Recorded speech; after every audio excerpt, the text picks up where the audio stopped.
Ano ang kahulugan ng Latin na pariralang noli me tangere sa Ingles?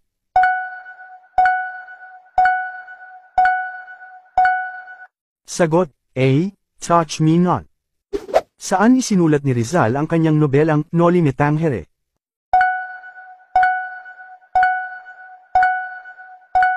Sagot C. Caris. Aling karakter sa Noli Me Tangere ang tumutukoy sa mapanupil na mga paring Espanyol?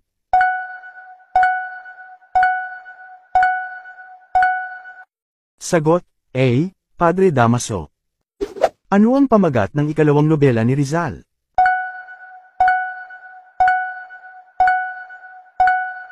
Sagot A. El Filibusterismo. Ano ang pangalan ng paboritong alagang aso ni Rizal?